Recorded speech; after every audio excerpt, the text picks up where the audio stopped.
Та бидний мэдэх богжны нөхөрлөлийн үйл явдлаас төсөөлхийн аргагүй тийм л эрт үед Илватар өөрийн аянууруудтай хамт Арда хэмээх гарагийг бүтээсэн билээ. Энэхүү гарагт Илватар өөрийн хүүхдүүд болох хүмүүн эльфүүдийг бүтээж тэдгээр ард түмнүүд нь Ардагийн түүхийг эхлүүлэх учиртай юм.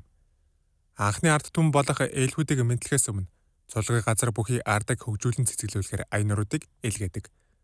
Эдгээр Ардад ирсэн аянууруудыг Валар хэмээн нэрлэдэг юм.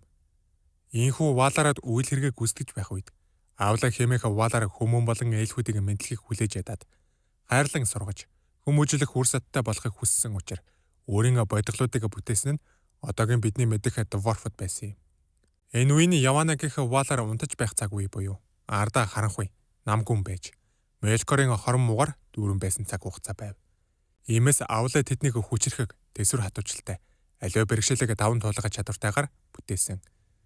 Гэвч тэрээр Илватарын хүүхдүүд ямар харагдах талаар бүдэг бадаг ойлголттой байсан тул түүний уралсан бүтээлүүд өөр бүтцтэй намхан бахин биетэй болжээ. Гэхдээ Авлад жинхэнэ ам бүтээх хүчиж эрх мэдэлж байсангүй. Тиймээс 7 эцэг үндэ амьд бас. Зөвхөн Авлагийн бодол тэдэн дээр төвлөрсөн цагт л хөдөлж ярьж чаддаг байв. Гэвч Авлад энэ нь хангалттай санагдаж тэрээр тэдэнд өөрийн урлаг эрдмийг зааж эхэлжээ. Удалгүй Илватар Дворфодыг оршин буйг мэдэж Авлагаас яагаад эрх мэдлээ хэтрүүлснийг нь асуув. Авла зэмлэгдснээ хүлээн зөвшөөрч өөрийн бүтээлийнхээ учрыг тайлбарлав. Тэрээр хайрлаж зааж сургамжлах шавнартай болохыг хүссэн ч төвчээргүй зан дийлж зөвшөөрлгүйгээр бүтээсэнтэй гэмшиж байгаагаа илэрхийлэв. Авла нулимс туслуулан өөрийн гараар урлсан бүтээлүүдийг устгахаар бэлдэв. Гэвч Илватар түүний цэвэр ариун хүсэл гинэн сэтгэлийг ойлгон Дворфодод жинхэнэ өөрсдийн гэсэн амийг хайрлсан бөгөөд Авла том алхаа өргөх агшинд Дворфод айж чичрэн өршөөл гуйжээ. Илватар Авлаг болиулж Дворфодыг өөрийн хүүхдүүдийн нэгэн адил хүлээн авахд Авла баяр хөөр болсон юм. Гэсэн ч Илватар Авлагийн төвчээргүй занг урамшуулахыг хүссэнгүй. Бас хүүхдүүдийн мэдлэх ёс жайгийг өөрчлөхийг зөвшөөрсөнгүй. Тиймээс тэрээр 7 эцгийг газар дор гүн нойрсуулж эхний төрөлтөнгүүд буюу эльфүүд хамгийн түрүүнд мэдлсний дараа тэднийг сэрх ёстой хэмээн зарлиг болгов. Авла баяртайгаар үүнийг зөвшөөрч 7 эцгийг эльфүүд мэдлэх цагийг хүртэл гүн нойронд автуулжээ.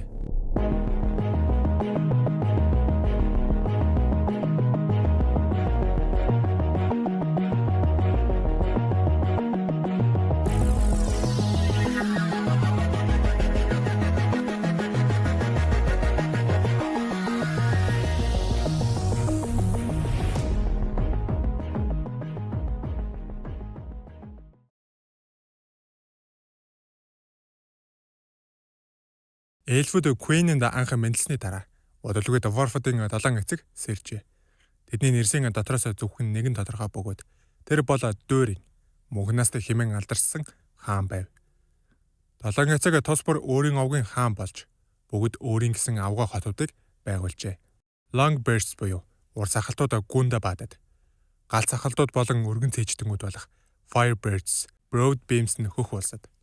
Харин Iron Fists, Stiffbirds, Blacklogs, Stonefoot-ууд нь зүүн зүгт тус сэржээ.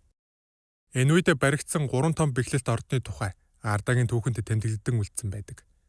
Белагост болон Ногрод нь хөх улс буюу ирээдүйд сүндэрлэн боссон бол Дүүрэн Misty Mountain буюу ман тулсан нэгэн хөндөгөр аялаж явхдаа хөндийн нэгэн намуухан нуурын гадарга дээр тэр өөрийн дүр төрхийг харсан бөгөөд тэрүүн дээр нь 7 од галзаж байхыг үзжээ. Үүнээс хойш тэр оддын ордыг Дворфод Дөрөний титэм хэмээн нэрэгдэх болжээ. Энэ титэм өдрийн ямар ч цагт нуурын гадарга дээр тусаж харагддаг байсан ч зөвхөн Дөрийн л өөрийн дүрсийг харж чаддаг байв. Дөрийн уг нуурыг Келезарам хэмээн нэрлэж ман тулсан гүндэх авгаа ордон Казадумыг байгуулжээ. Казадумээс баруун зүгт ирээдлүйн буюу хөх улсад Белагос Ногрод гэх хоёр агуу одон хотыг моддын толлон үед Белрандад эльфүүд ирэхээс өмнө байгуулжээ. Белагостын Дворфод Арда дээр урд өмнө үзэгдээгүй нарийн хийцтэй цаг хугацааны явцад алдартай болсон цагрыг хэлгсэн гинжин хуяг бүтээсэн бөгөөд хамгийн шилдэг ган төмрөөр уралсан ажээ. Синдарадтай зэрзэвсгийн 8 хийж мөн Менеграт буюу Тенгол хааны ордныг сөндөрлүүлж үүнийхээ хариуд авраг том сувд болох Немполосыг шагнал болгон хүртжээ. Дворфод Нолдор эльфүүдтэй холбоо байгуулж хүмүүсийн хамтаар эхний эрэнд болсон Морготын эсрэг томоохон тулдаанд оролцсон байдаг. Тэдний дайнд оролцсон гол тулаануудын нэг нь Белрандын анхны тулдаан Мөн хамгийн алдартай нь тоошгүй нулимсын тулаан байв. Энэ тулдаанд Белокостын Дворфод онцгой гавьяа байгуулсан. Тэдэл ганцаараа луу Глорондын эсрэг зогсож чадсан явдал байв. Учир нь тэдний хүчрхэг хуйг дуулган луунуудын эсрэг том давуу тал болохоос гадна тэд төрөлхийн галын нөлөөг хүмүүс болон ээлжүүдээс илүү төсвөрлөх чадвартай байсан нь чухал өрөг үүсгэсэн аж. Гэсэн хэдиж энэ тулдаанд Белокостын эзэн Азахал өөрийн баатруудын хамт Глаурондод харамсалтайгаар үргэлжжээ. Луу түүнийг дээрээс нь мүлхэн дайрсан ч Азахал өвхийнхөө өмнө эцсийн хүчээ шавхан Глауронгийн гиз рүү хурц зэвсгээ дүрж амжижээ. Луу гүн шархсан тул ам тавин ойрлож Ангбанд руу буцан зогтсон гэдэг.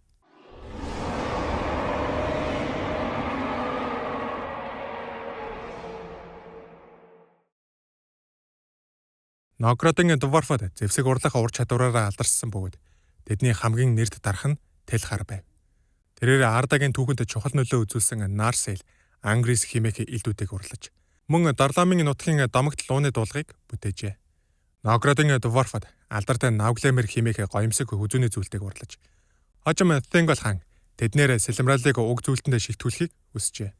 Энэ нь эльфүүд болон Дворфодын урлагийн хамгийн агуу бүтээлүүдийг нэгтгэсэн үйл явдал болсон юм. Гэвч тэрхүү Дворфод дарагчид алтны шуналд автсан бөгөөд Тенгол хааныг хөнөөж Навглемер болон сэлэмралыг дээрэмджээ. Энэ явдал нь эльфүүд ба Дворфодын хооронд хизээж үйл ярилцах өшөө онцонг бий болгож 1-р эрнээс эхлэн 3-р эрен хүртэл үргэлжилсэн гүнзгий сөргөлдөөний эхлэл болсон юм. Дориатын эльфүүд өшөөгөө авахаараа тэднийг хөөж, эцэст нь дархан Дворфодыг устган Навглемерийг эргүүлэн авчээ. Гэсэн хэдиж Тенголыг хөнөөсөн Дворфодоос 2 нь амьд үлдэж, Новгородод эргэн очоод эльфийн хаан тэднийг мэхэлж, шагналаас нь хоосон орхихоор Дворфодыг аимшигтайгаар хөнөөлөх хэмээн гүйтгсэн байна. Үнийг сонссон Новгород Дворфод өөрсдийн ахын дүүсийн үхэл алдарт дарагчдын сүрэлд эмгэнэн өшөө авахын шийдэлд хүрчээ. Белокостын Дворфод тэднийг ийм зориггүй үйлээс нь татгалцахыг ятгсан боловч тэд сонсолгүй Дориатыг давталсан байна. Мянган агуйн тулаанд ширүүн тэмцэл өрсөний эцэст Новгородын Дворфод ялж Навглемер болон сэлэмралыг эзэмджээ. Гэвч тэд эдгээр эрдэнсийг авч хөх улс руу буцаж явахдаа Берний удирдсан цэргүүдийн отолтонд оржээ. Энэхүү бүлэгт Берний хүү Диор мөн Осирандын ногоон эльфүүд байсан бөгөөд олон Дворфод энэ тулдаанд амиа алдсан юм.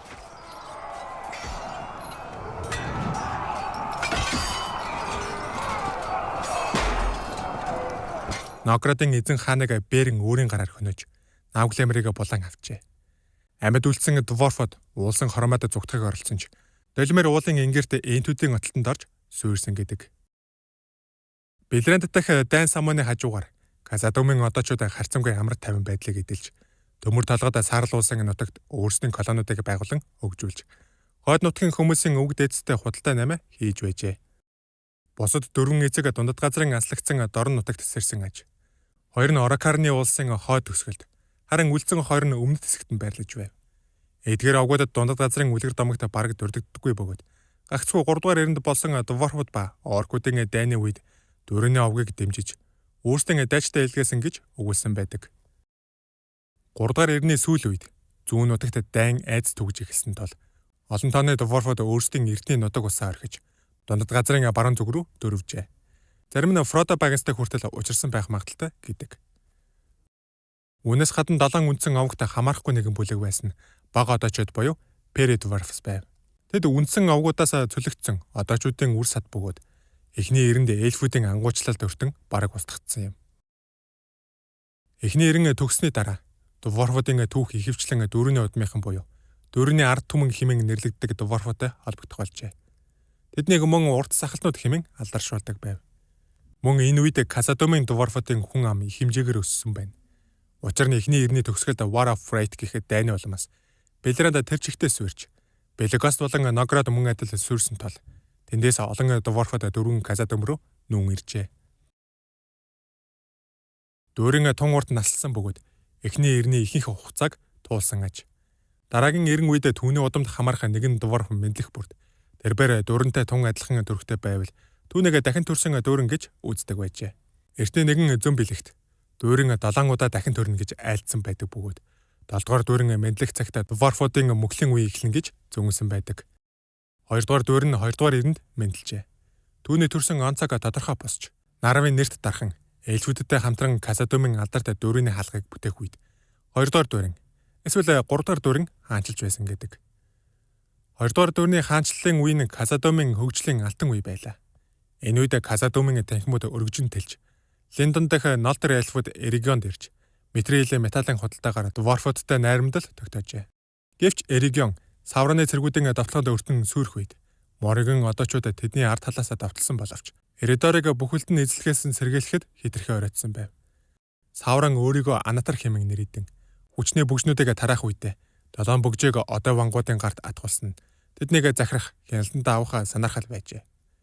Гэвч бүгжнүүд хүмүүсийн ховд үзүүлсэн нөлөөтэй адил нөлөөлөөгүй бөгөөд одоочууд сүнсний ертөнц рүү шилжсэнгүй. Харин ч тэд хяналтанд автахаас эсэргүүцэн хамгаалж чадсан юм. Энэ нь Аулай Дворфодыг харанхуйн нойрхолд төсвөртэй байхаар бүтээсэнтэй холбоотой юм. Дворфодын хувьд уг бүгжнүүд зөвхөн алтан эдлэлд хэд шунах сэтгэлийг нэмэгдүүлэх нөлөөтэй байсан бөгөөд тэднийг хүмүүс шиг ихий үзэгдэл болгон ургаж чадаагүй. Үүнээс үүдэн Сауран Дворфодын бүгжийг эргүүлэн авахыг хичээсэн байна. Тэрээр эхний 2 бүгжийг удалгүй олж авсан бөгөөд 4 бүгж лууган эрдэнсийн сангуудад орж эцэстээ устжээ. Харин дүүрний бүгж түүний гарт орохгүй удсан бөгөөд Сауран 3 дугаар ирнэ 2840 онд 2 дугаар трейнийг олсон байж уг бүгжийг эцэст нь эргүүлэн авсан байна. Энэ нэрийн үеийн төгсгөлд олон хотоочууд сүүлчийн холбооны дайнд оролцсонгүй. Зарим нь бүр Саураны талд нэгдсэн гэдэг. Харин Мориган одоочууд зарим нь эльфүүд ба хүмүүсийн сүүлчийн холбооны авгаа их аримд нэгдэж Саураны эсрэг тулдаанд орсон билээ.